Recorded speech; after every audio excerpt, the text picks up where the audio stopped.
மாண்புமிகு அமைச்சர். சங்க காலத்தில் இருந்து இந்த தீப திருவிழா என்று நடந்து வருவது வழக்கத்தில் இருக்கின்ற ஒன்று. இந்த ஆண்டு இந்த தீப திருவிழா 40 லட்சத்துக்கும் மேற்பட்ட மக்கள் கூடுவார்கள் என்று எதிர்பார்ப்பு இருக்கின்றது. அதை அடிப்படையாக வைத்துத்தான் நம்முடைய தமிழ்நாட்டுடைய துணை முதலமைச்சர் அவர்கள் 18/10/2024 அன்று நேரடியாக திருவண்ணாமலைக்கு கார்த்திகை தீபத்திற்கு கிரிவல பாதையிலே கலாழ்வுக்கு வந்தார்.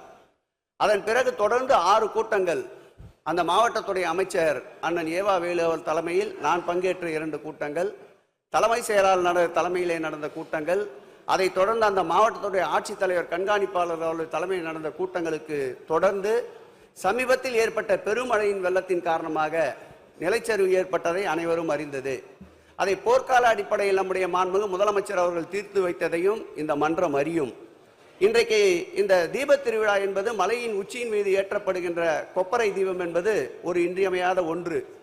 சான்றோர்கள் காலத்திலிருந்து எடுக்கப்பட்ட இந்த விழா தடைபடக்கூடாது என்று மாண்புமிகு முதல்வர் உத்தரவிட்டிருக்கின்றார்.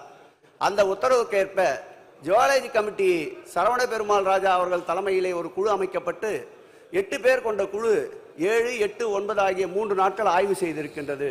அந்த ஆய்வின் அடிப்படையில் இன்றைக்கு மாண்புமிகு முதலமைச்சர் அவர்களிடத்தில் அறிவித்திருக்கின்ற அறிக்கையின்படி முதலமைச்சர் அவர்கள் எங்களுக்கு உத்தரவிட்டிருக்கின்ற நிலை என்னவென்றால் 350 கிலோ கொண்ட கொப்பரை அந்த திரிகளை மேலே எடுத்து செல்ல வேண்டும்.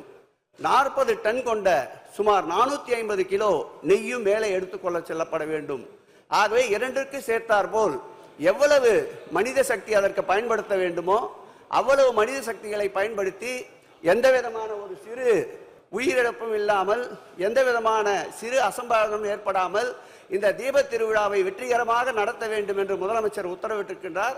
ஆகவே சூழ்நிலைக்கு ஏற்றார் போல் மனித சக்திகளை பயன்படுத்தி இந்த கார்த்திகை தீபம் சான்றோர்களால் துவக்கப்பட்ட இந்த தீபம் இந்த ஆண்டும் எரியாத திருக்கோயில்களுக்கு விளக்கேற்றுகின்ற இந்த முதல்வர் இந்த தீப திருவிழாவிலும் மலையின் உச்சியின் மீது தீபம் எரியும் என்பதை பேரவைத் தலைவர் வாயிலாக பேரவை துணைத் தலைவருக்கு தெரிவித்துக் கொள்கிறேன். மாண்புமிகு உறுப்பினர் பொன்னுசாமி. மாண்புமிகு பேரவைத் தலைவர் அவர்களே, நாமக்கல் மாவட்டம் சேந்தமங்கலம் தொகுதிக்கு உட்பட்ட சேந்தமங்கலம் தத்தகிரி முருகன் கோவில் 2008ஆம் ஆண்டு கலைஞர் ஆட்சியில்தான் குடமுழுக்கு விழா நடைபெற்றது. அதற்கு பிறகு 16 ஆண்டுகள் குடமுழுக்கு விழா நடைபெறவில்லை.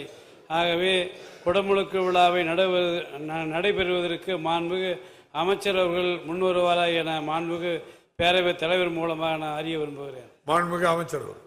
இந்த திருக்கோயில் என்பது உறுப்பினர் கோரிய திருக்கோயில், 100 ஆண்டுகளுக்கு மேற்பட்ட திருக்கோயில். ஆகம விதிப்படி 12 ஆண்டுகள் கழித்து இந்த குடமுழுக்களுக்கு உண்டான பணிகளை மேற்கொள்ளுகின்ற பொழுது மண்டல குழு, மாநில குழு, தொல்லியல் குழு என்று 4 குழுக்களுடைய ஒப்புதல் பெற வேண்டி இருக்கின்றது. ஆகவே அதற்குண்டான காலதாமத்தால் தான் அந்த திருப்பணி இன்னும் எடுத்துக்கொள்ளப்படவில்லை.